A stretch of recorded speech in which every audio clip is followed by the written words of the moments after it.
ಕನ್ನಡದಲ್ಲೂ ಕೂಡ ಒಂದು ದೊಡ್ಡ ಸಿನಿಮಾ ಎಲ್ಲ ನಿರೀಕ್ಷೆ ಇರುತ್ತೆ.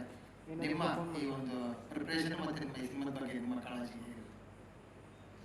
ಮಂಜು ಸರ್, ಥ್ಯಾಂಕ್ ಯು. ನಾನು ಖಂಡಿತ ಸಿನಿಮಾ ಬಗ್ಗೆ ಮಾತಾಡಿದಾಗ ಭಾಳ ನಾವು ಕೂತ್ಕೊಂಡು ಅದೇ ಹೇಳಿದ್ರಲ್ಲ, ಒಂದಿಷ್ಟು ನಾನು ಬರೀ ಒಬ್ಬ ಆ್ಯಕ್ಟರ್ ಆಗಿ ಮಾದೇವ ಆಗಲಿ ಅಥವಾ ನೆಲ್ಸನ್ ಆಗಲಿ ಅಥವಾ ಲಂಕಾಸುರ ಆಗಲಿ ಒಬ್ಬ ಜಸ್ಟ್ ಆ್ಯಕ್ಟರ್ ಥರ ಹೋಗಲ್ಲ.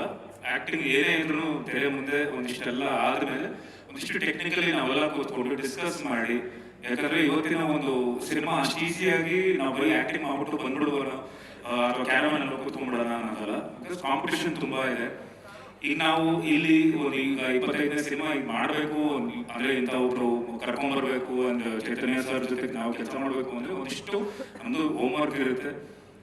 ಅದನ್ನೆಲ್ಲ ಮೀರಿ ನನಗೆ ಈ ಸಿನಿಮಾ ಒಂದು ಬೇರೆ ರೇಂಜಲ್ಲಿ ಏನು ಮಾದೇವ ಆಗಲಿ ಅಥವಾ ಏನು ನೆಲ್ಸನ್ ಆಗಲಿ, ಆಮೇಲೆ ಲಂಕಾಸುರ ಆಗಲಿ, ಅದಾದಮೇಲೆ ಬಲರಾಮನ ದಿನಗಳು, ಈಗ ಯಾವ ಥರ ಆ ದಿನಗಳು ಒಂದು ಚಾಪುನ ಒಂದು ಮೈಲ್ಗಲ್ಲು ಆಯ್ತಲ್ಲ, ಆ ಥರ ಬಲರಾಮನ ದಿನಗಳು ಆಗುತ್ತೆ.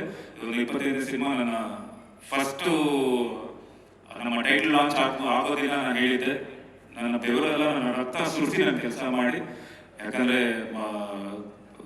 ಪದ್ಮಾವತಿ ಸಿನಿಮಾ ಕಡೆಯಿಂದ ನನಗೆ ಟೈಗರ್ ಅನ್ನೋ ಬಿರುದು ಬೇರೆ ನಮ್ಮ ಹೋಮ್ ಮಿನಿಸ್ಟರ್ ಸಾಹೇಬರು ಬೇರೆ ಅವ್ರ ಕೈಯಿಂದ ಕೊಟ್ಟರು. ಸೊ ಹಾಗಾಗಿ ಅದನ್ನು ನಾನು ಉಳಿಸ್ಕೋಬೇಕು, ನಾನು ಕೆಲಸ ಮಾಡ್ತಾನೆ ಇರ್ತೀನಿ. ಸೊ ನಿಮ್ಮ ಎಲ್ಲರೂ ಆಶೀರ್ವಾದ ಇದೇ ಥರ ಇರಲಿ, ಒಳ್ಳೆ ಸಿನಿಮಾಗಳು ಕೊಡಬೇಕು ಅನ್ನೋದು ನನ್ನ ಒಂದು ಇದೆ ಸರ್.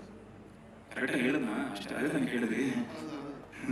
ಚೈತನ್ಯ ಸರ್, ಆ ದಿನಗಳಿಂದ ಶುರು ಮಾಡಿದ್ರೆ ಇವತ್ತು ಬಲರಾಮನ ದಿನಗಳು ಬಂದಿವೆ. ಇದು ಯಾವ್ದಾದ್ರು ಗ್ಯಾಂಗ್ಸ್ಟರ್ ಕಥೆ ಇರುತ್ತಾ, ಏನಾದ್ರು ಇದೆಯಾ ಸರ್? ಇದು ಯಾವುದೇ ಗ್ಯಾಂಗ್ಸ್ಟರ್ ಮೇಲೆ ಆಧರಿಸಿದಂಥ ಸಿನಿಮಾ ಅಲ್ಲ, ಇದು ಬಯೋಪಿಕ್ ಅಲ್ಲ. ಇಲ್ಲಿ ಬರುವ ಯಾವುದೇ SS ಟಿವಿ ಸಿನಿಮಾ ಜಗತ್ತಿನ ಕ್ಷಣ ಕ್ಷಣದ ಸುದ್ದಿಯೊಂದಿಗೆ.